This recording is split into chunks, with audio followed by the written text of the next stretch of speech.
Welcome to the Concrete Genius Podcast, man. I'm your host, McKenzie, the one and only, never leave you lonely. How y'all doing, man? God is good. Can we get an amen? Let the church say amen. How y'all been? I've been real well, man, you know. Been through some adventurous times in my life recently, but I've gotten some amazing news. So now I can kind of move forward with my agenda and what I have in store for myself, for this podcast, for this brand, just my ability to communicate and get my point across. I'm ready to take it to the next level.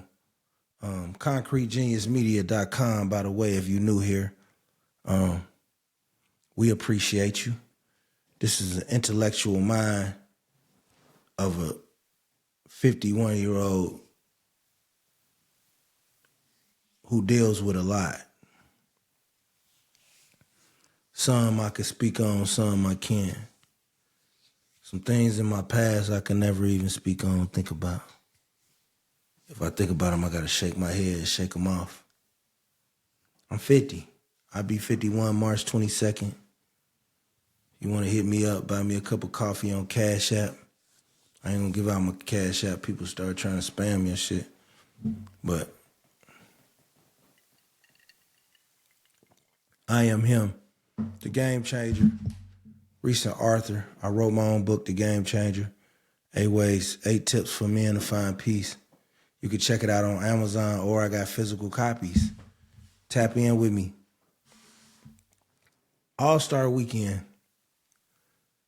All-Star Weekend this past weekend was in Indianapolis, Indiana. Currently, I reside in Indianapolis. I've been in Indianapolis the past 20 plus years. I've had my share of great times in this city, especially in the mid-2000s, early 2000s. When I was moving around, I was respected. I respected all the players.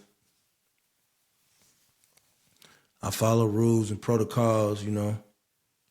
I kept my hands off niggas' women. I stayed out of niggas' business. I didn't gossip. I didn't get no fronts. I didn't give out none. I just stayed real. So I always had a great relationship with this city. Then when I transitioned to becoming more of a father, coaching sports, I still was able to meet some beautiful people in this city. And so, you know, however it go. Even now, you know, when I coach, I'm coaching. I'm in the inner city. You know what I'm saying? Like, I'm giving it to kids who need it. And that's just in my DNA. When you a wolf, you see baby wolves. You recognize them, you understand them. You know what I'm saying? That's why, like, I got so many little cats I'm trill with from different ages. Because one thing about when you real, you talk to people not really in a position of where they at from their age, but you talk to them from a certain level of intellectual respect. That's why you could see a dude 40-something, see a dude 17, be like, man, I like that young dude. He's sharp. Hey, what's your name, young buck? Hey, such. Hey, that's what you do, man. You working that job. Put that money up, bro. Start doing this. They got this kind of grant, bro. If you want to go to college, this and that. You start working it. Because being fly is ageless. It doesn't come in any box. Now, of course, it's still times, you know, I might have wanted to start doing some things. I remember, and I'm gonna get back to All-Star Weekend, but I remember that I used to go. I remember I was out one night and I seen my niece, and I was like, yeah, it's time to retire that jersey, big dog. It's time to take that jersey off, pimp. It's time. But that's how long I've been in the cracks and crevices of Indianapolis, you know what I'm saying? Like, I done seen it all, from when they used to have Monday Night Football down at the mall to the Mecca club level. The old Claw Nannies, Savoy, Barrett's, all that shit. You know what I'm saying? 421, Cloud 9, JD's Pub, all that shit. Like, I done been there. What's the old shit used to be? The Irish shit. Kelly's Pub on 56th Street. Like, I've been there. Point, all that shit. You know what I'm saying? Mecca, Silver Center. I've been to all that shit. So, like, I fuck with real niggas. That's the thing about when you real, it's like you gonna mostly attract real niggas. And that's the fabric of what I attract, you know what I'm saying? Like, real people, period. But, like, if you a square, I'm going to sense it so early in the conversation. So that eliminate 70% of the people I'm going to talk to. And then if you in the other 30%, I'm going to read by your body language and how you moving, if you for me or against me or neutral. So if you neutral, I let you be. Or I make you make a choice. If you against me, obviously you know what that choice is. I'm going to fall back, play dumb, like, I don't got no reason to holler at you, or just tell you I don't got no reason to holler at you. And then if you for me, I'm going to see what you talking about. And it's still a 35% chance you could be for me for a while, come back and cross me. Or you can be for me for a long time. That's an eternal friendship. And based on my characters in this city, my ability to be real, I've made some eternal friendships. So I say all that to say, I'm happy that Indianapolis got an All-Star game. You know, I paid taxes here for a long time, and I love it. I've contributed to the community. I'm part of the fabric of the community, several townships, several communities. My history is stamped in the history books. You can't write it off. I don't care if you don't talk about it. Nobody writes about it. We cannot write out my history. We not gonna act like John Loudon won one of them ones and whatever I was doing, be it the rapping, the fly shit, the coaching, whatever it was. And so I was in the fabric of it. I'm still in the fabric of this city trying to get back, because the thing about that get back is, like, for the dudes, shout out to the dudes that's really doing it too. Y'all know who y'all are, my comrades in the trenches every day. The thing about really doing it is, you know, for real, bro, you just trying to save one or two wolves. That's, you know, that's why I was so happy the city get an All-Star game, because they need it, you know what I mean? It's a lot of pain. You ask anybody that's really, you know, outside of Indiana, bro, you done dealt with some real pain. You know, it's a state where we survive a lot of pain, a lot of people angry. You know what I'm saying? Like, the anger be indescribable. Think about how many people you know, you be like, man, that nigga gonna snap. And I ain't gonna even act like I ain't talking about me sometimes. Just angry.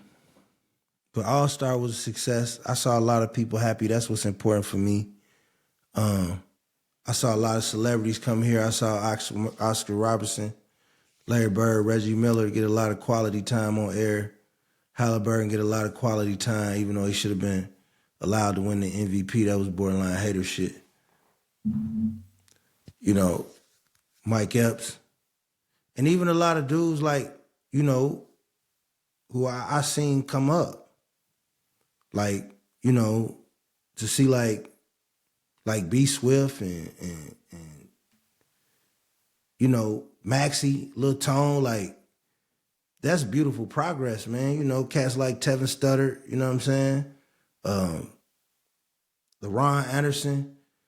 When you see cats that you've been seeing grind, that be blessed to like celebrating what's going on, like, that shit real.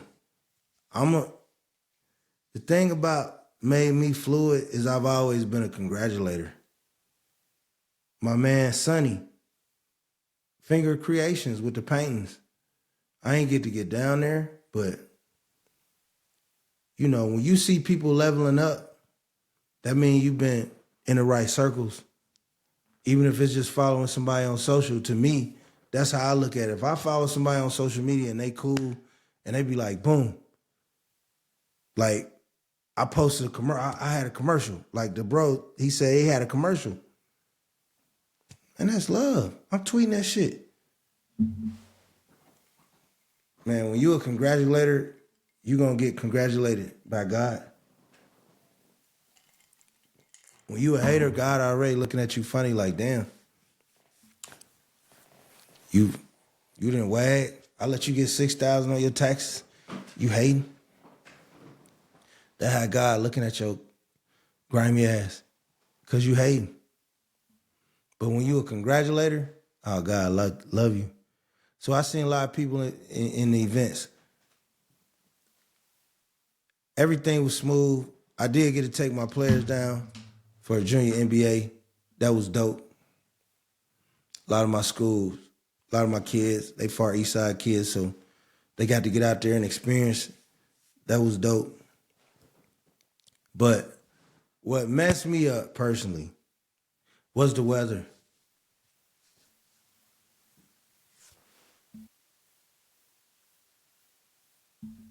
Excuse me. I got a nice commute, bucko. And normally I can make it happen in about 30 minutes, 28. If I'm on my Tony Stewart shit, you know what I mean? I got the sport package, so I mean, but Friday, when none of that, bro, it dead ass took me about 2 hours to get to the crib. That's a 30-minute drive, B. That's 30 minutes. You thinking you hearing a little music and shit, you flying, you might call a couple of motherfuckers and shit. You, what's happening? All right, nigga, we gonna link up, whatever you do, right? And you translate that to 2 hours, 4 times more than what you normally do. I wasn't going nowhere. I had celebrity game joints and everything, nice ass tickets. I wasn't going back out in that shit. Then I went to the Slam Dunk. And that was nice too. I think the city did an amazing job trying to host it. I think a lot of the black creatives really did well, excellent in putting on for the city. I think the swag was there. I think they saw it, you know what I'm saying? I think it was real. Like, I think they did a good job. I just think everybody involved, I was happy to see anybody have some type of attachment and success to the All-Star game. And I ain't got to tell y'all I'm a real nigga. Y'all know that, you know what I mean? Like, y'all done seen me out here. I done been everywhere from Club Mecca to Club Level to everywhere. Savoy, everywhere. Peppers, everywhere. It ain't nowhere you ain't never seen me. The Vogue, everywhere. Basketball, coaching on the sidelines, everywhere. In the trenches, everywhere. Some of y'all done seen me in your hood shooting dice on a pool table 3 a.m. In these hoods, not like no outskirts, no township shit. I'm talking about some shit. Hey, stay out of these zip codes type shit. I'm 10-4, man. What we doing? Fuck it. So that fabric of the city, I will always respect. Like, even right now, like, I could have some words with a dude just on some, You know how it's like Haley's Comet every 86 years, you just get a random weirdo. And so you might call a nigga that's an OG and be like, yo, I'm finna get this nigga a fucking Sherman Hensley, nigga. I'm finna crack this nigga head with a mop wringer, old school style. Cause I don't really I don't disrespect nobody. So when you disrespect me, either I'm gonna let it go or I'm gonna brutally inflict some shit on you. You know what I'm saying? I'm outgrown that now because I'm 50. But you know that pilot light always there, you know what I'm saying? That's why I stay away from shit sometimes. And people made money. People got profiles. I was just glad to see people be happy. You know what I'm saying? I was really glad for everybody that's Pacers fans that live here. I don't care if you've been born and raised or you from Gary like me. You know, we put into the fabric of this city. We pay taxes. We keep our yards cut, nigga. We raising our kids just like the next person. So we contribute to the factor of here too. Everybody knows somebody cool as fuck from Gary. So that wall has been torn down thanks to me, you know. But I was just glad City get an all-star game. I was glad to see people get their shine. Thing about shining is like,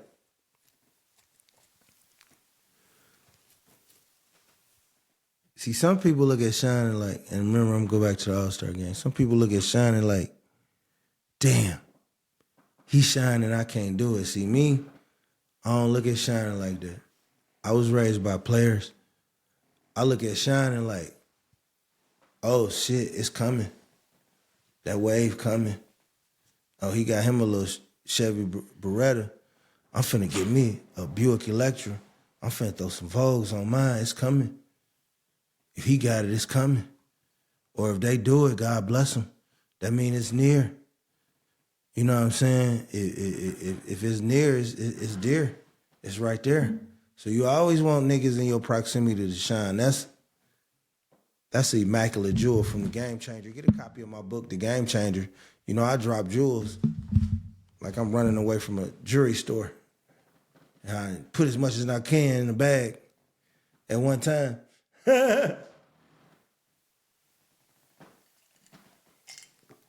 You may not never know another dude like me, but some of the bad, I hate hearing about some of the club shit. Now, I heard stuff on both sides. Obviously, I'm not going to report that shit. That is not my business. That money, that shit, people got to work out. Oh, shit. Hood nigga. Still got the tag on my shit. But yeah, that's not my business. You know what I'm saying? Like, that's something people got to work out. I'm not getting in none of that shit, but I am disappointed things happen. You know, I'm also very, very, very disappointed. And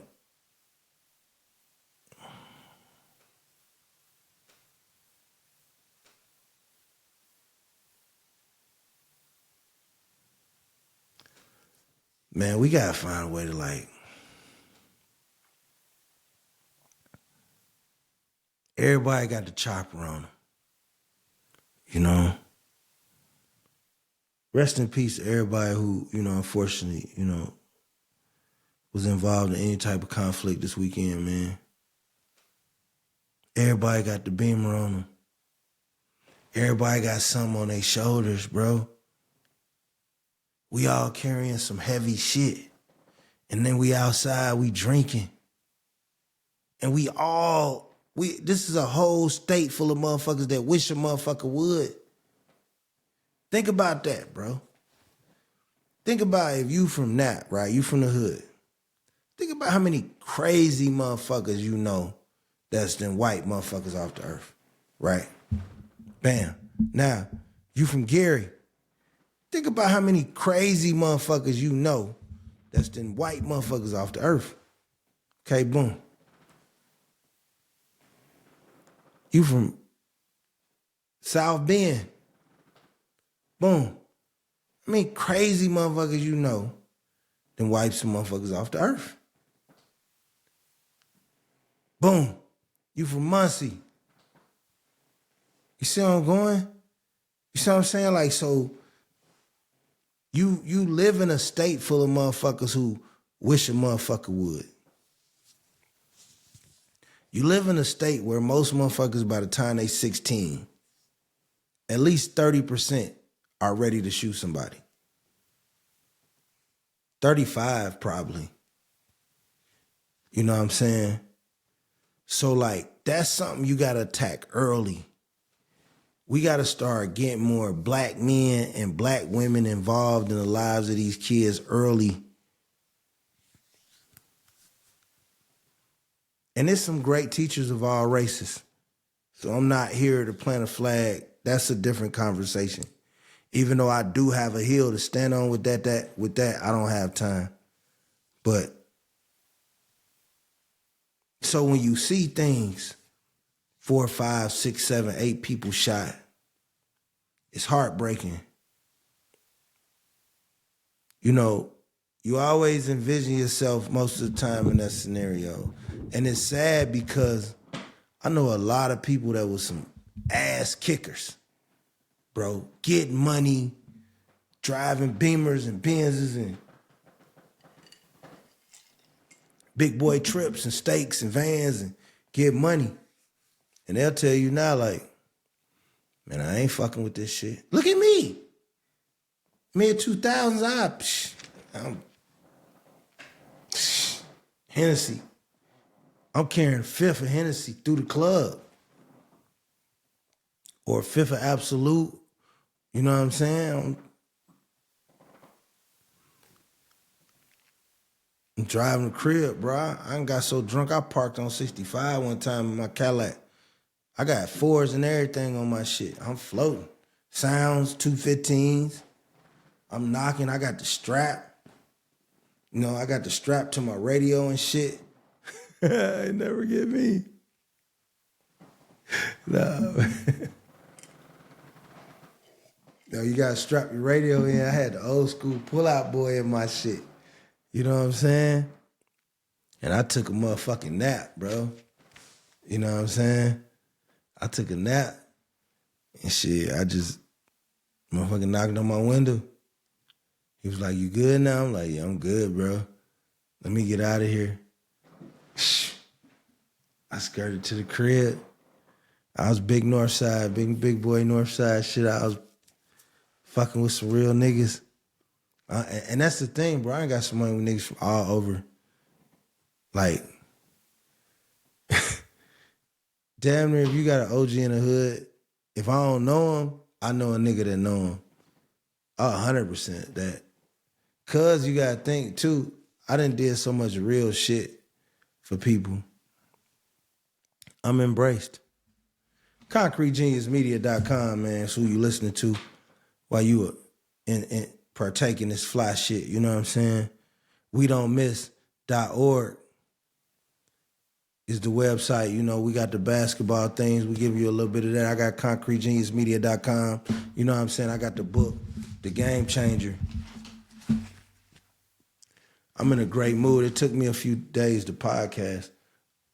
I'm going to get back to the all-star negative shit. Too many people dying. Too many people dying. You know, we just gotta chill.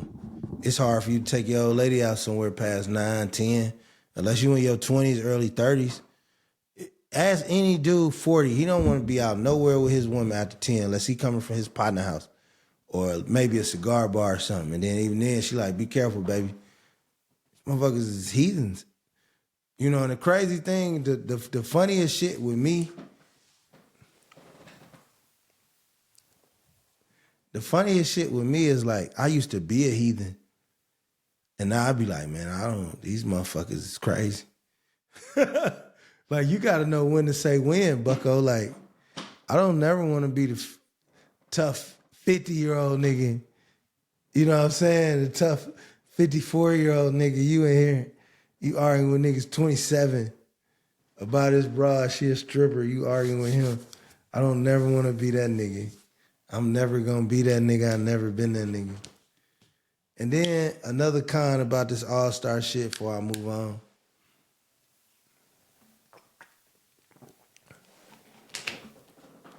Man, what we got, man? What we got? We got the horn. We got the horn. Before I gracefully move on is the fucking weather, man. That weather fucked Friday up. I know people still got out. A lot of people was downtown, so they was close. Psh, man, I ain't gonna lie. You know, it take you 20-something minutes or something to get downtown. And you put that shit in, that shit say 68 minutes or some shit. That's tough. And I'm at an age where, to be honest, I'm tired of getting fresh where it's cold, bro. You know what I'm saying? Like, I want to get fresh where the most I gotta have on is some long sleeves, bro. I love it. And then I'm also at a rare, dynamic. Like, I want to go to the Friday night shit. That's my plan, the old school concert. But like I say, the weather threw me off. But, you too old. You don't want to party with the niggas 33, obviously, 37. But you also don't want to party with the motherfuckers 55. You know what I'm saying? So it's like, I don't want to listen to motherfucking any nigga taking Xanax, but I also don't want to motherfucking listen to Shalimar. You know what I'm saying? So it's like, that's the spot. You know what I'm saying? Now sometimes, like, you get lucky, like JF will have something somewhere like that. That's the spot you want to kind of be at. You know what I mean? He kind of the only one filling that void of writing. So if you do get some 30, 35-year-olds, they're going to be like, oh, they out seeing OGs and shit like that. So, but I just think we got to do better, man. We got to stop the violence. We need more people to get off their high horse and find you some kids to mentor in some kind of way. That's the one thing I never trip on a nigga bragging about on social media, bro. However many kids you mentoring, you keep doing it, man. I salute you, my brother. I salute you. Because these kids need it. ContendersClothing.com, you can use the code Big Sauce. I'm here in your ear, dropping a few bugs in it. I was having this discussion. I was trying to tell somebody, like, some men, like me, fortunately, you blessed to know, like, when women attracted to you, it's just something you can sense. You know what I'm saying? You know it. You can sense it. Like, when you young, you'll notice, like, a woman will touch you and then she don't touch the next person like that. I started noticing that as a little kid in church. A woman might pinch my cheek, kiss me. Them kiss me like this. I'd be like, damn, hard-ass lipstick. But still, I was getting a kiss. And I look, she'll get another nigga, she'll be like, hey, little Johnny, and get that nigga a little side hug and shit. I'm like, yeah, nigga, you ain't me. You know what I'm saying? So I just always was blessed to be able to know charm, you know what I mean? My mom was beautiful, so when she put it on, she commanded the room. My dad was fly as shit. When he put it on, he commanded the room. My uncles, aunts, grown cousins, they was all a little bit of the same, you know what I mean?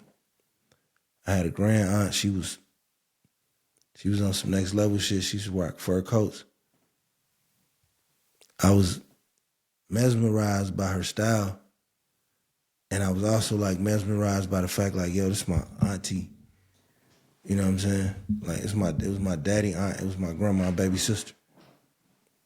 Just walking in with I'm talking about on some 70s shit. The big earrings, the fur though, the full length joint. with damn near, she might have a little thing going around her neck too, nigga. The head of that motherfucker. And the hat, nigga. If she was going to like somewhere formal, she'll have a hat on too. Like, my caddy was fly as shit. Like, I learned a lot from her and my mom. Cause they was both like fly. My caddy was doing what my mom was doing. But she had her fur coat, her coat game. She probably had, even in the 70s, damn near 100,000 in coats. You know what I'm saying?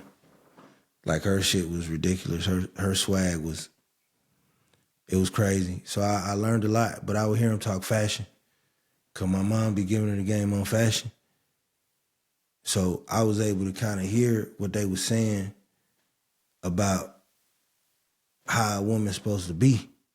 Not just look-wise, but like the qualities in women. Or they'll be talking to my older sisters and I hear them and I pick up the game. So I was able to learn a lot about women. And then my daddy, he was a ladies' man, you know what I'm saying? Always has been. You know what I mean? He was a young boy in Memphis. Women always went crazy about him. And then my uncle, his brother, IV, he was smooth as silk. You know what I mean? It's my uncle. So I always had the influence of just knowing, for one, how not to be awkward. Even if I wasn't as cool as I wanted to be, I knew the pace I was going to get there. You know what I mean? I knew I was going to iron my jeans, I was going to get a paper route, or I was going to take some to get these shoes I wanted. I knew I was going to take a toothbrush, clean my shoes. I knew I was going to wear this on Tuesday, Wednesday. I knew I'd probably wear this on this day because niggas ain't going to be playing this day. You know what I'm saying? So I already had my wardrobe out. You know what I mean? I was big in the hood. So the game, either he was going to come to me or it was going to run from me. And it came to me, fortunately. But when you big in the hood already, you got more pressure than anybody else. You know, being big in the hood is like being drafted top 10 in the league. Because you tall. And you good looking. So you tall, you good looking. Whatever you do in the hood, you from the hood, or you just black, period, a motherfucker expect you to be one of the best at it. I don't care if it's hoop, football, baseball, selling drugs, rapping, being on the news, whatever it is, being an electrician, whatever it is. If you walk in a room and you a big dude, people expect you to be the best at something. And they expect you to be the smartest. When you big, you have to be. You don't even want to leave room for no misunderstandings. Because the weapon being big is that I can beat you with my mind. Don't worry about the physical shit. I don't even want no altercation with you. I avoid altercations. I want you to understand what's spitting from this quadrillion dollar mouthpiece. That's what I want you to pay attention to. That tough guy shit, that's not me. No. That's not me. But what I will do is outthink your ass. And I know how to manage people. I see you already thinking in my head, all right, what to say, how to say it. You know. And I'm going to treat you right. You know what I'm saying? One thing about being real, people remember when you're real. But back to the ladies, you know, we used to play catch a girl, kiss a girl, you know. And when I chase them, they'll run slow, you know. I knew I was different, you know. I'd be at church, you know what I'm saying, or I'd go to one of my daddy girlfriend house there, give me $1 and shit, make me a peanut butter and jelly sandwich, and give me another $1. Oh, you ate it all, here go $1. Kids be wasting food. I'm like, oh shit, you really like my daddy? I just kind of knew, my granddaddy, he was a smooth operator, owned his own crib. That's type just man I was raised around, you know what I'm saying? Cadillacs, Buicks, Oldsmobiles. Even when we ain't had no money, we were going to make it look good. I remember that's the thing about being tall. You gotta make sure you ain't got no boogers in your shit, that ass. But nah. I remember one lesson, right? I was out with my daddy and shit. My daddy, he always had me out doing something when I was a shorty, teaching me how to hustle and shit. So that nigga used to go hunt, like raccoons and shit. So I would have to like chop the head off the raccoon, pull it full apart and shit, get him the raccoon, throw the fur and shit on some newspaper. Then when I'm done, we get a bunch of fur and shit out, throw that shit in the trash bag, tie the trash bag up, throw that shit in the garbage. That'll make me a little money. Chopping head off raccoons, right? But anyway, right? So he always had me out here doing something. He always used to tell me the art against some money is doing something daily that's gonna get you some money. Have you some discipline. Don't be no sorry nigga. Don't be no I can't ass nigga. Find a way, nigga. That's how he used to talk to me. So I be soaking the game. You know what I'm saying? This shit be going and massaging my brain. Cause I was already a nigga thinking like, damn, one day I'm gonna wake up and my daddy not gonna be alive. I used to think that at 6, 7, 8 years old. So the fact that I got to live with him until until I was 43, 44. So like, I would just ask him something and he'd just talk and then that shit just go in my brain. You know what I'm saying? But he's always say, don't be no sorry nigga. And one day we was out there doing something. I think I was just talking to him and shit. But I was probably about 13 maybe. And the odd thing, I stayed across the street from my daddy, so that's different podcast, different story. But I was out there talking to him. And it was some niggas across the street. I guess I don't know if they was over there doing some work. I think one of them was their cousins or something, or some shit, I don't know. But it was like 4 of them at the house kind of directly across the street from him. Never fuck with them people, I don't know why. But it was like 4 niggas on a tree by the crib. And they was drinking and shit out of bags, 2 different bags. And he was like, son, I need your undivided attention. I'm like, what's up? He like, no, refocus that. I need you to listen. Okay, so I'm listening. He said, if I ever see you standing on the corner, drinking out a brown paper bag in the daytime, I'm gonna get you out of here. I'm gonna take you out your misery. I was like, I can't drink.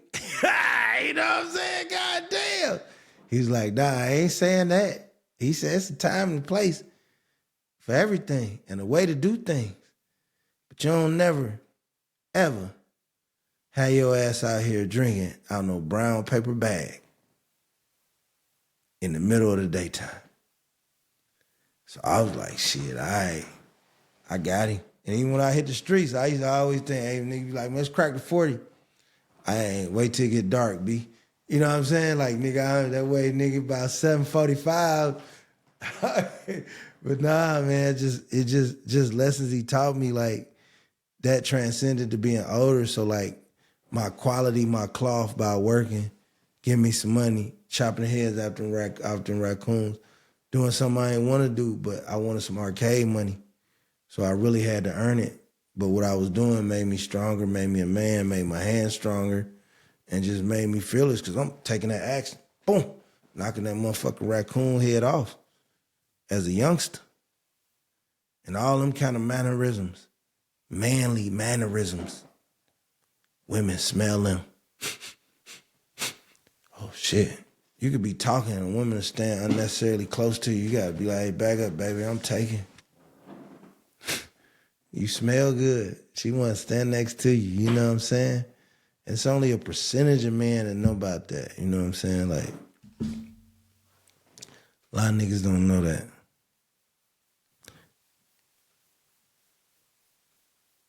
A lot of niggas don't know that.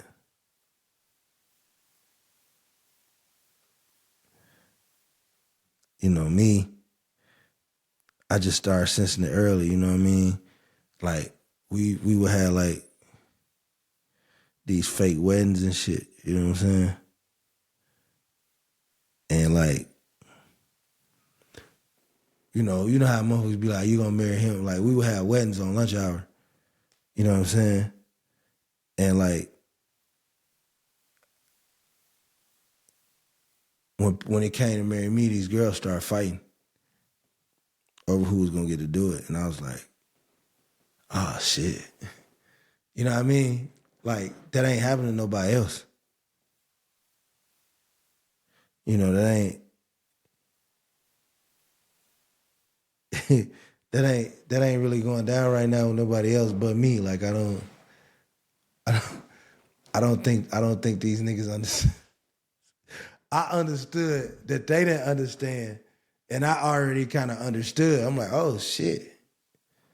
And not no motherfucking ragamuffins. Like, QT pies. You're the reason why. Like, check the resume. You know what I'm saying?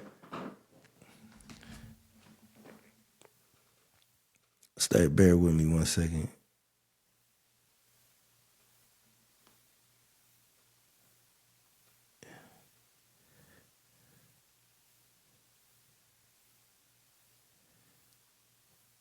Wait a second.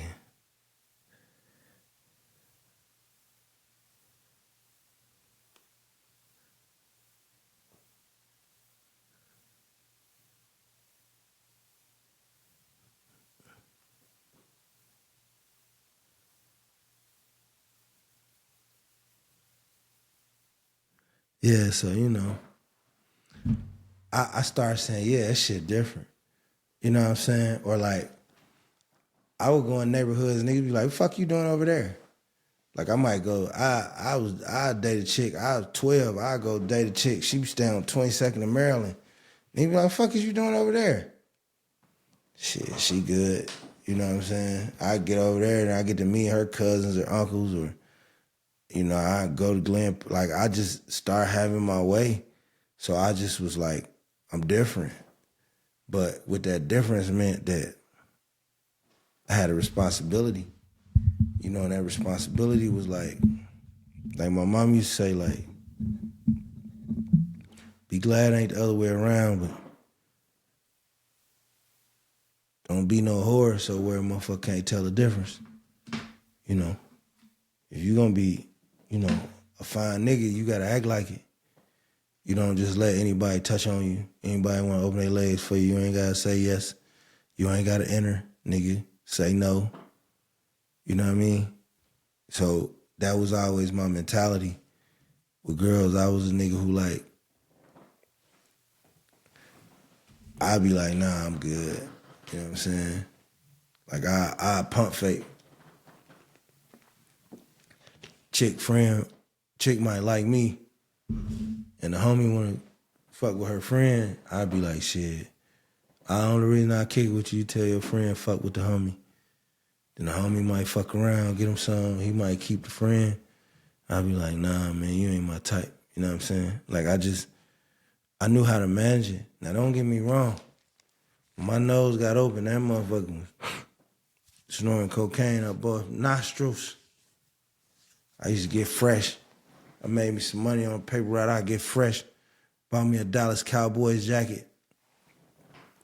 That motherfucker on it was the blue, Dallas blue. It had the small helmet. Oh, I think this was before Starter, nigga. I think that motherfucker, I don't even know what the name of it was. But that motherfucker had the helmet right here where the Nike shit at. The gray Dallas helmet. You can see the white face mask right here. Then it had the blue star in it.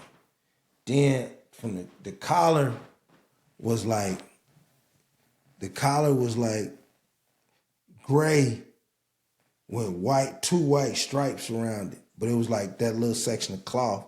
Then this shit was the shiny shit, like the starter shit. And then what make it the killer jacket, and you gotta think I'm only like 12, 11. I got the silver pipe, the line coming down here with the white trim on each arm. Oh man. I put that motherfucker on, bro. I pull my arm out, go up to a pretty girl, pull my arm out. She'll grab my arm. I'd take her to go get some motherfucking, get a hot dog or pickle or something. Let her see me watch Pac-Man, probably give her a hug. I'm like, man, what you gonna, I need to feel on something, you know what I'm saying? Like, I was a menace. Like, I got it honest. So that allowed me to, like, never be tempted. Appreciate you. That allowed me, right, to never be tempted by tempers of another nigga, like his lady, his people. Nothing. Ah, man, such that baby. Oh, hands off. Yeah, I was a menace, bro. I was in high school. I got in trouble for inciting a riot.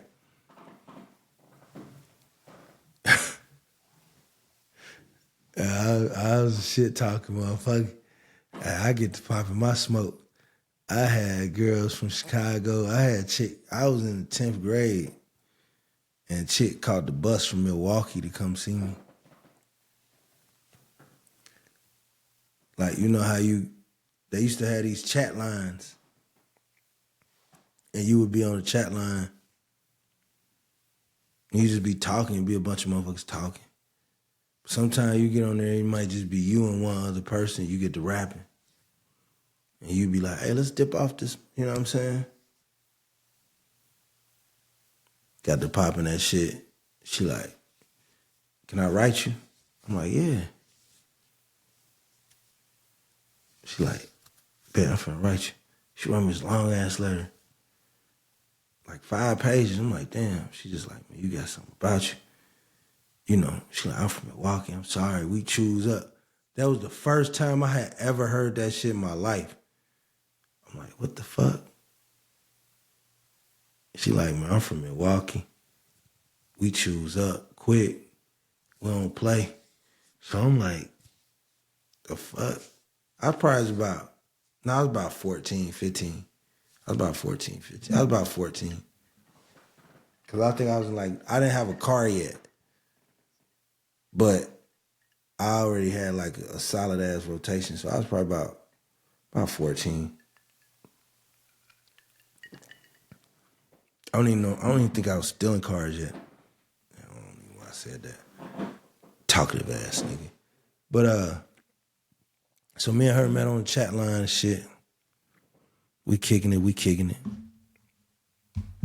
And so she wrote me. She like, I chose up. Send me a bunch of pictures. It's back. Before social media, nigga, you couldn't just DM no motherfucker. Motherfucker had to physically send you pictures, you young bucks. Motherfucker had to mail you some pictures. This is game in the 80s. Wasn't no login, and I said 80s, nigga. I'm 50 years old. And I'm still giving you game that can help you today. Think about that, nigga. Like, how special are you to be able to hear this shit, nigga? The fuck? I could have took this shit with me, nigga, and left this world, went to another dimension. I chose to be the nice guy. But anyway, so she sent me a bunch of pictures. So I wrote her back. I sent like 3 pictures. She like, one picture I was like this, I had my shirt off. She like, oh yeah, I'll be down there. I was like, what? She was on the phone, she like, yeah, I'll be down there. She was like, shit, I'm coming to see you, me and my homegirl. I'm like, man, whatever, nigga. She like, all right. So then she comes, she like, I'm gonna be down there Saturday. And I'm like, damn, fuck it, come on, cause my mom going out of town. So I'm like, and I knew my sister was either gonna be like running streets or she was gonna have company. And I was just gonna be like, look, you have company, nigga, I'm having company, so whatever, if you run the streets, then it don't matter. So I knew with my sister, it ain't like she wasn't gonna be on bullshit. So automatic, like once my mama went out of town, bullshit was all acceptable because I knew my sister was gonna get on some bullshit. So it's like, the fuck you gonna tell me? Like, you might be like, hey, nigga, you can't take the car, you 14 or something. But other than that, like, no, nigga.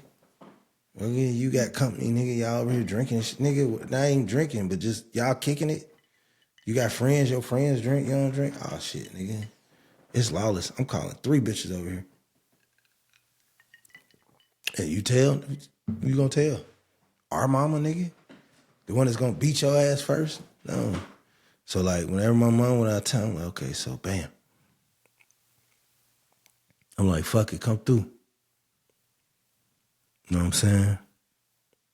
I'm still thinking in my head, like, man, this bitch ain't coming, you know what I'm saying? Like, she ain't gonna show up. Nigga, this is Milwaukee. I'm in Gary, you know what I'm saying? And so she like, we leave at like 2:00, right? So I'm like, damn, all right, bet. So she like, nah, she said we leave at like 10 and we get there like 4:30. So I'm like, all right, bet. You know what I'm saying? When you get here, call me. I'm still thinking like, man, this motherfucker ain't coming. She like, girl, you got everything? You sure? Make sure you got this and that. Where you had that money at, this and that. Let's go for motherfuckers start coming to the bus stop. And I'm hearing them talk. And they really damn near talking like some motherfucking, you know, when I got more of my criminal prime, I understood they was some motherfucking just lawless ass, little fast ass girls. You know what I'm saying? So she tell me she coming. So I'm like, okay. When you come, just call me when you get here. Cause I'm still thinking like, man, this bitch think I'm a sucker. Like, I'm gonna go along with it. You know what I'm saying? I'm in the crib. I'm with my nigga and shit. We playing video games and shit. I'm chilling. And my phone ring. Ain't no caller ID then. You just pick up the phone. Hello? She like, I'm here. You coming to get me? I'm like, you here where? She like, I'm at the train wherever they just let us off the bus station. I'm like, yeah? She like, yeah, nigga, I'm at, it say such and such. That bus just passed. It said 35th and Broadway, such. I just see a bus said IUN. I'm like, oh, shit. I said, so look, what time is it? I'm like, in like 4 minutes, it's finna be a bus to say the 9th and Colfax. Catch that bus, right? No, this is what, I told her that before she left. I was like, when you get here, call me. And when she called me, I'm like, it's the 9th and Colfax. So when she called me, she like, I'm here. I still ain't thinking like, because I had told her the 9th and Colfax. So I'm still thinking like, even though she calling out names, I'm like, she here, but part of me still like, man, this shit's not happening. You know what I mean? Because I told her about it. And so when she told me, I'm like, that's odd. You know what I'm saying? But then I get back, I'm on the game. You know, I'm a nigga who always got some shit going. I'm already at a young age, smart as fuck, but I'm also fucking somewhat absent-minded. And this motherfucker come and get off on 11th and Wickham and go to the payphone and call me and say, I'm in your neighborhood. I walked down there and got her. You know what I'm saying? And kept her in my crib. And she was older than me, so it wasn't no maliciousness. And so, like, when things like that started happening, the older niggas would like let me hang with them. Cause they knew I had like opening skills, holding skills, and closing skills. Even as a young nigga talking to like, I could be like 13, 14, talking to like 16, 17-year-olds. I knew how to open. Damn, you got the pretty nails. Why they pink? Pink your favorite color? Nah, ain't my favorite color, but I like pink. I'm young. I might be like, shit, what else pink? Your toes too? You know what I mean? Like, I could open. Then I could hold. Damn, how you pretty, you single?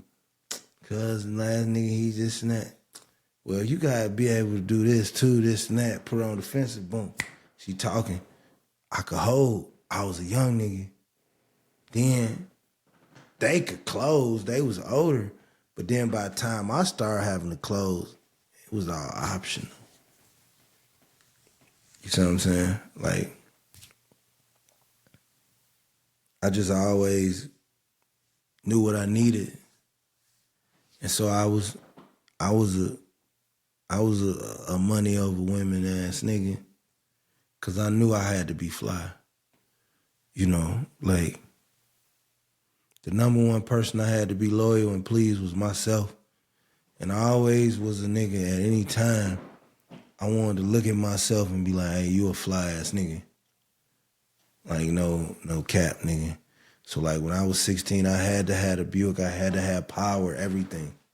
Like I had to get an amp and speakers and a pull-out radio, and I had to have white wall tires, and I had to, wash my shit every day. Like I had to, growing up poor, growing up like how I did. Shit niggas will never understand. The shit I seen, the shit I could never talk about. I had to. Being a big nigga, I'm doing 100 push-ups with the OGs, 13. I mean, they got me in the boxing ring with niggas 2 years older, but my size, I'm learning already. Cause when I get to middle school, high school now, I'm fighting 3, 4 niggas. You know what I'm saying? That's training. So I got the street shit. I always been the funniest nigga in the room. By far. Like, ain't nobody number 2. Like, on some real shit. Like, with especially like in close, like, communities, I can, man, look here. A motherfucker be, I used to be with the older homies and a motherfucker be giving them trouble getting in the club. And I ain't old enough to be in the club. And they be like, man, go talk to that bitch. I be like, fuck you up here mad for? Nigga, I'm 16. What? Why you in my face? Because I want to. What's up? I ain't going nowhere to get them little funky ass, whatever you doing. Why you ain't let my niggas in here? Fuck you. We gonna get out of here. Hold up, come here. I was like that. 14, 15. You see the drip, man. You know what I'm saying?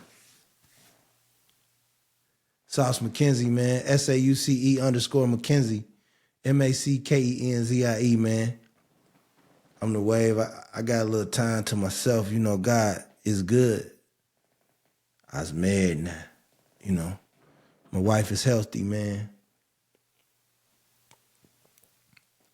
It's crazy how I could transition. Had so many women. Time, a loving husband, amazing husband. I can. Cause and first of all, congratulations to her, man. Strong, healthy, resilient. I love her. I raised kids. My kids grown. I made a lot of smart moves. Investments. Property. Strategic shit. God is good. She just got a clean bill of health. I put all the pride in taking care of my family, all units of it, from wifey to the kiddos. Everything can't be perfect, but your effort, your discipline, as a leader, as a man, as a king, that can be there. And she knew I was a fly nigga. Shit. She been knowing that since she was a little girl. Cause I was a little boy when she was a little girl. And think about me, the reason I could talk about the past, cause I was always a quality over quantity ass nigga. You know what I mean? Like I used to tell them, you hear a motherfucker say I put my face on her, I kissed her, she touched me, bro. I know it's Social Security number. I wasn't no. I like saying no, cause nah, I'm a player. You know, I ain't saying this shit got a meter, but it might be somebody in the parking lot charging a little extra, 200, 250 or something. I ain't no pimp or nothing. I never would claim that. And I ain't got nothing against it. That's what you do. Like, that's on you. But that just ain't never been me. I'm just smooth. People used to think that too. Like when I first came home, niggas said I was doing everything. I've always been amazed with a nigga's absorption. And this is pre-social media. I ain't talking about the Facebook shit. And this a level of weirdos out there, but I'm not acknowledging that. I'm talking about this pre-social media, doc. Niggas always been in trance with what I was doing. Niggas made a fake Black Planet page, nigga. Trying to monkey off my motherfucking swag. That shit always amazed me. You know? You know, when you out and about, you know how to talk, right? It's a certain look you gonna get, certain respect you gonna get. Especially like when you square up and you start doing for the community, you start doing for your family, you start being a leader, you start being that man that the Black community needs. It's a certain respect you're gonna get at all times. And that right there is the best feeling in the world. And I'm a great husband, bro.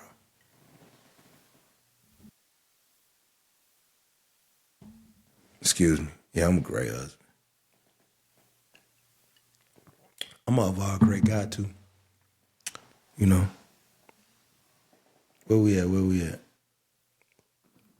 You know, and when it come to that shit, that fly shit, right? If you got it, you got it. You been had it. You had it at 9, 10, 12. If you get it in your late teens, early 20s, even if you got it, it ain't really in you. You know what I'm saying? Like, you living it. You might be doing it in your perception of it, but you ain't got it. You know what I'm saying?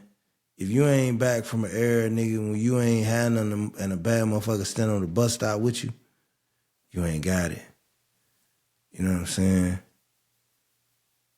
If a motherfucker, no matter what in her life after you can't be replaced, then you ain't got it. That's how you know if you really got it. Like if you got that elite fly nigga, that like legendary status, 5-star nigga status, that fly shit niggas be popping. A lot of niggas think they fly niggas because they moving in with a bitch. She lonely, nigga.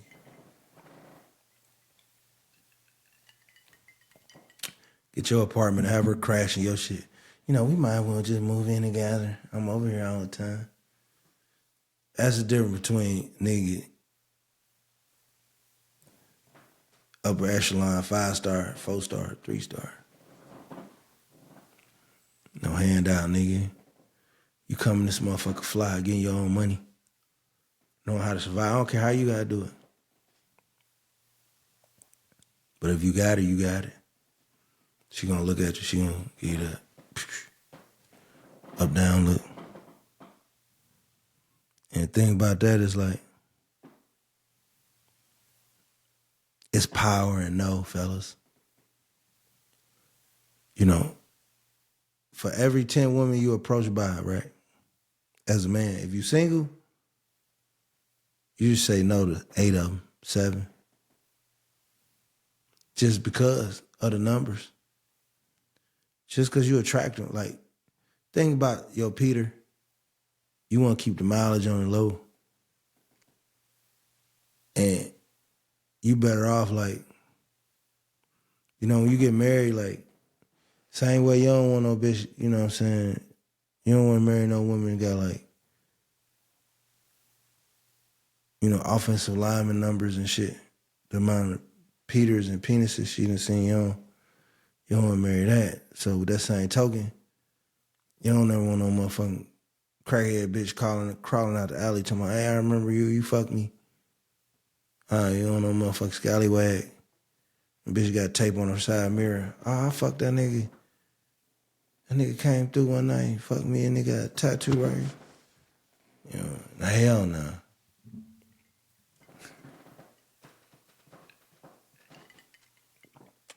I'm a funny ass nigga, and I'm finna be famous. More famous than what I am now. That's what the All-Star game showed me. I was sitting right there by the floor, first level, good ass seats. Like, expensive ass seats. I'm sitting around executives and shit. Still, nigga, I want to be on the floor, nigga. I ain't go to no parties because they weren't mine, nigga. I'm happy for everybody had a good time. I ain't even no hater. But like my mentality, nigga, if that shit ain't mine, nigga, I can't do it, nigga. I'm famous too, nigga. I came up 1145 Wickham Street, nigga. You know what I mean? I'm shooting craps at the Win. At the Venetian. I'm writing books, coaching kids, changing lives, raising young men. That right there is why, shit, I almost dropped that drink. I would have been crying on this motherfucker. That's why you need to get a copy of my book, The Game Changer.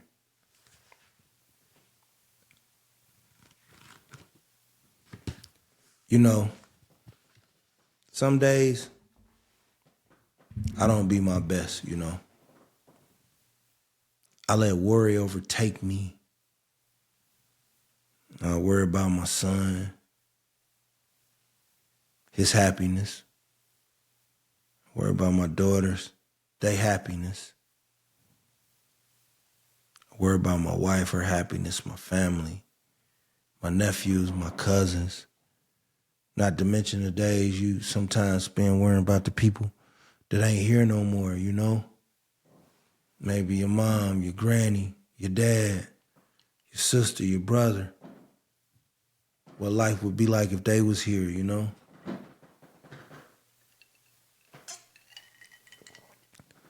That's some cold shit, And it'll take a hold of you for a day or two, And you don't do everything you're supposed to do.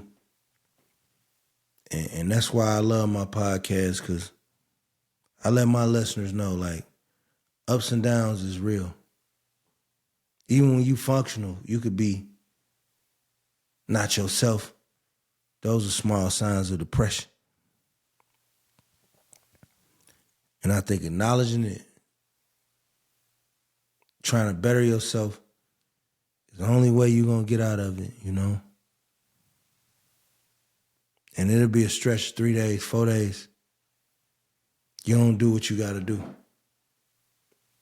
Now, functional is you so ahead of the game, your bank account is respectable. You working 4, 5, 6, 7, 12 streams of income. I'm building websites. I'm writing books. I'm motivational speaking. I'm coaching. I got a job. I get paid from sponsors. I got a podcast. It's a lot of ways to get a check, man. I get free clothes.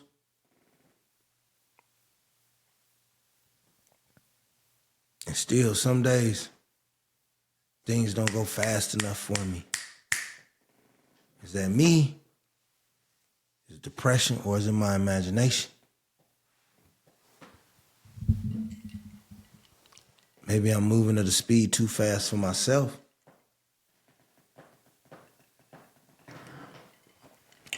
Or maybe I'm right where I need to be. You know, my life been so turbulent.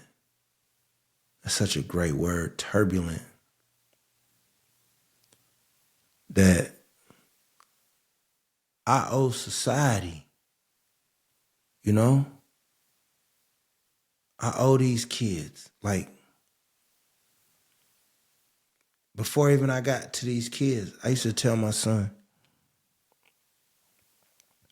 it's nothing in this world I won't do to make sure you ever got to spend a day in a prison cell. It's nothing in this world I won't do to make sure you ever got to throw up a gang sign, you know? And I stood on that.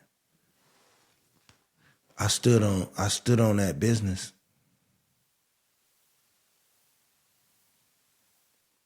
So I live good. I'm blessed. If you say, man, if you'd have told me 12 years ago, man, look, bro, you got connections all across the country. You've been flying across the country. You doing this, that, bro. You got connections. I got some big things coming I'm announcing in a minute. But yeah, you flying all over the country. People know you. You live well. You drive well. I mean, these is Gucci's. I ain't gonna even tell you what they made out of, but man. And a prescription too. Like, I ain't just up here with no sunrise tint trying to look good. You know, I'm really reading words with these motherfuckers. Like, I'm 20 over 100, nigga. Can you read the lineup under that? I got Z, Y, X. So yeah, depression is real. And the thing about it, it'll kick your ass because you can be living a high life. And it's always something you might beat yourself up saying you should have did. And so that affects you from doing what the fuck you need to do. But it's all good. Because acknowledgement is understanding. And understanding leads to growth and problem solving. And you know, you got to think, man, you know, I'm a 50-year-old dude, you know, I handle a lot of business. My face and my voice is very relevant. You can tap in with this shit, concretegeniusmedia.com. But my face and my voice is very relevant. I'm extremely attractive, dashingly charismatic, you know, super intelligent. So it's like, I want so much for myself. I feel like I'm racing against time. Like, I want to live in a $48 million home. You know, I want to be able to donate $250,000 to all the schools in Gary and then another $250,000 to a group of schools in Indianapolis. That's my goal, you know. I want to start basketball academies for kids. I want to teach kids how to iron and think and fight and bathe. You know? And I pray God let me do it, you know? And I think sometimes that depression shit, you know, and sometimes, I hate to get a fucking underworld credit, but sometimes you feel like, you know, it's devil trying to slow you down, you know? But you can't let him. You can't let nothing. Because you know you special in this world.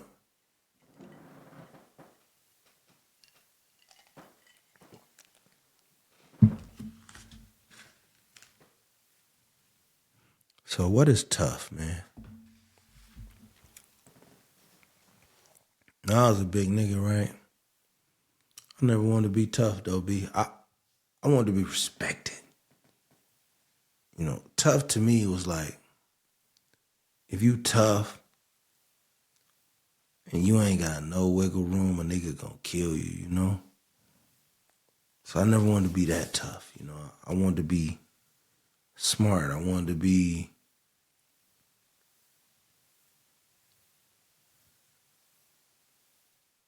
needed. I wanted my brain to be needed. But I didn't want to scare you. If you scared, maybe that's a direct result of something you thinking about doing to me or you done to me. But I never woke up wanting to scare niggas. But I want you to know, like, damn, this is a slick ass nigga. Yeah. Yeah, I got more out of that, you know?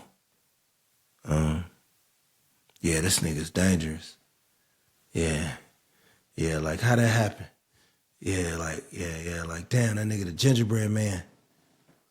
Yeah, I got more out of that, you know? Like, damn, that nigga end up being the smartest nigga out of all them niggas. Like, I get psychologically turned on by that type of shit. Like, a nigga thinking he's scared of me or a nigga like, oh, man, I'll pull out the strap. When I had them thoughts, I'd be like, man, I hate myself for that shit. Not that I hate myself, but like, you gotta get control of that shit.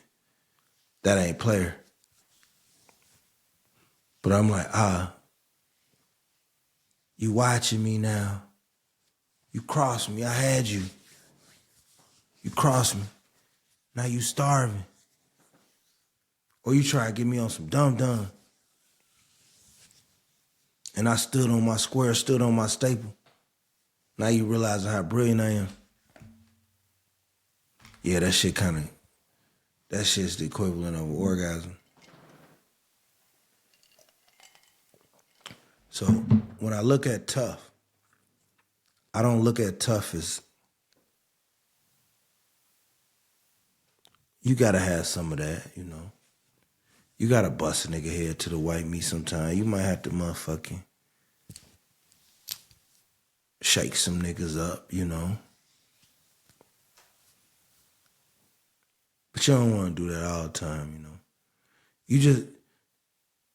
The ideal situation is maybe you could shake a couple of niggas up, bring them right there to the point where you done fucked them up, but you don't fuck them up. So you ain't gotta deal with the legalities of it. And then niggas know not to fuck with you, you know what I'm saying? Nigga told me I couldn't come to Gary one time. Nigga, I walked down the middle of the street. 3 hours. That's the shit I be talking about. When something in you see it later. That's why people like, how you feel? I be in Vegas having fun. I had a crap table, 5,500. How I feel? I don't know. The crap table, motherfucker speaking Italian. Are you a model? Speaking Portuguese. I had a motherfucker cracking jokes, laughing at me in Portuguese. I'm like, what the fuck is y'all talking about? I should be a model. We trying to figure out who you are. This man out here with his family, baby. I'm just a fly ass nigga from 1145 Wickham Street. I just paid attention. ConcreteGeniusMedia.com, man. Slide with me, ride with me. I'm trying to be on my notes. So look, I seen they trying to pass a law, bro. The GameChanger.com, get my book. And listen, man, it's time for y'all to start linking me up with some motherfuckers to make some moves, man. You know, if you see this pod, you get this pod like 50 Cent or somebody, it's probably time for you to do that. And I don't even want no motherfucking handout. I don't need no money from no nigga. I just need the opportunity. If you don't make money, I don't make none. I don't need no fronts, no nothing. I don't need no advances, nothing. All I need is a team. That's it. And the world is mine. Got that shit on me too. But they try and pass a law. If you went over 600 on FanDuel or DraftKings or whatever app you use, you got to pay taxes on it. This is very unfortunate because I bet on sport apps too. And I went over 600 several times. And that's some bullshit. So maybe you should bet in smaller increments. So say I like a 5 play. Instead of bet 100 to get 1,700, I just bet 25 to get 400. Another 25 to get 400. Then 25 to get 400. And then 25 to get 580. Clean up. Because they coming. They want parts. And you live in the United States of America, nigga. You better salute that flag, nigga, because they want parts, cuz. And I ain't gangbanging. I don't gangbang. I'm square. I was a gifted and talented. I know some gangsters. But no, I don't gangbang. But yeah, they want parts, homie. They want parts. I seen Floyd, man. Shout out Floyd Mayweather, man. Floyd Mayweather is Muhammad. Fighting style, charisma to me. And this is me. It's Muhammad Ali of my generation. And before one of you Hotep niggas, that nigga ain't never stood for nothing. That nigga changed the course of his family, changed the course of his life, changed the course of millions of family.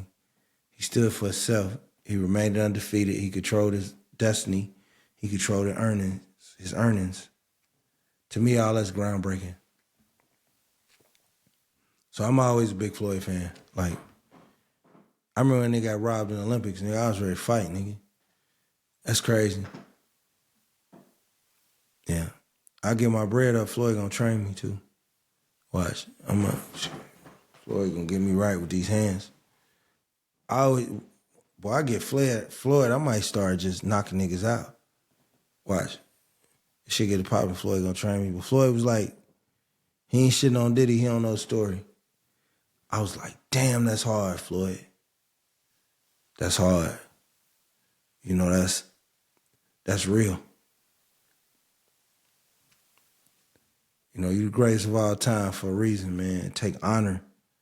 Step out on the curve and defend a man when he's down. For you to articulate and say, I'm not going to kick that man when he's down. Some of the greatest shit I heard, man. Shout out Mayweather Productions. Anybody fucking with them niggas. Money Team. That shit there that shit did something to me. You know, because it's so easy to crack some jokes. It's so easy to take a leap and be like, well, that nigga should have knew better. That nigga stood on business.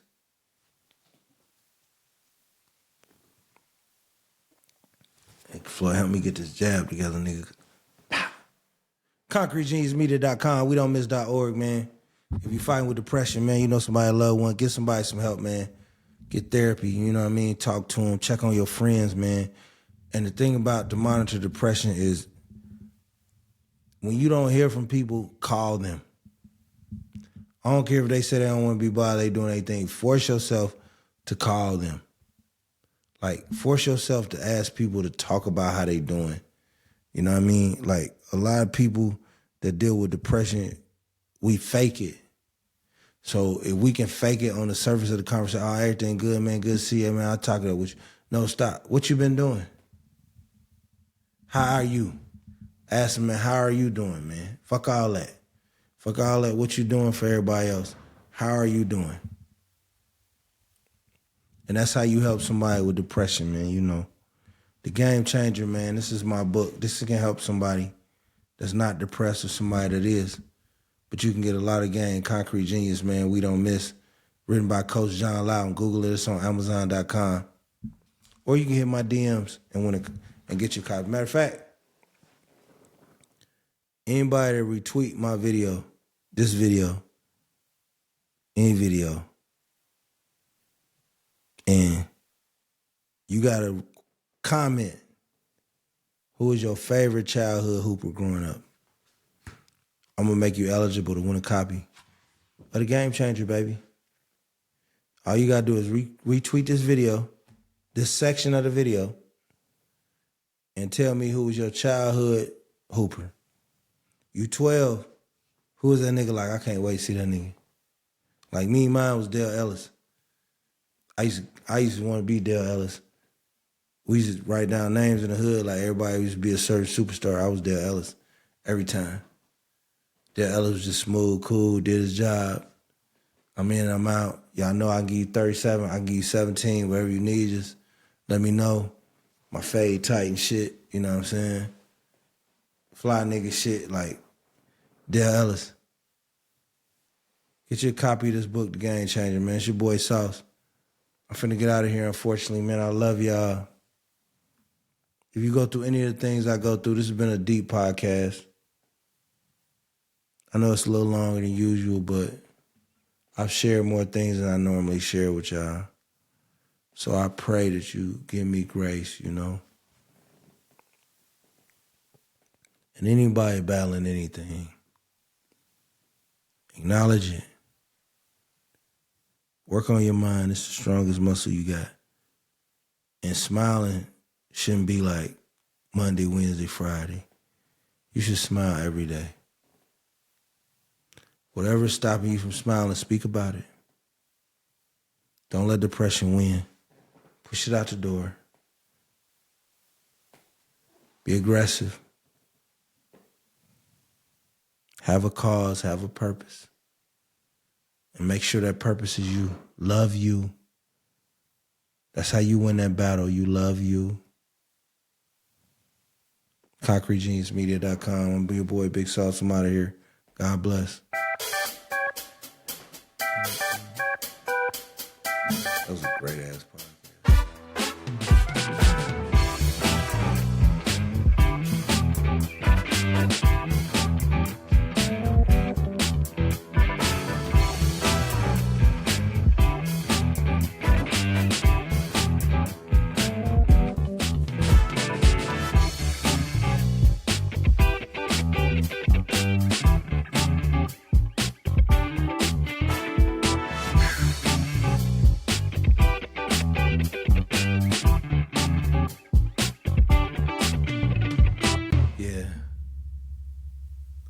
Yeah, so follow us on all socials, man, and YouTube. Y'all been slacking, but I've been slacking, so y'all start slacking. So fuck with me. Instagram, Facebook, wherever you watching that shit. And I know y'all been watching me in Memphis, Mississippi, Nevada, California, DC, wherever you watch me at.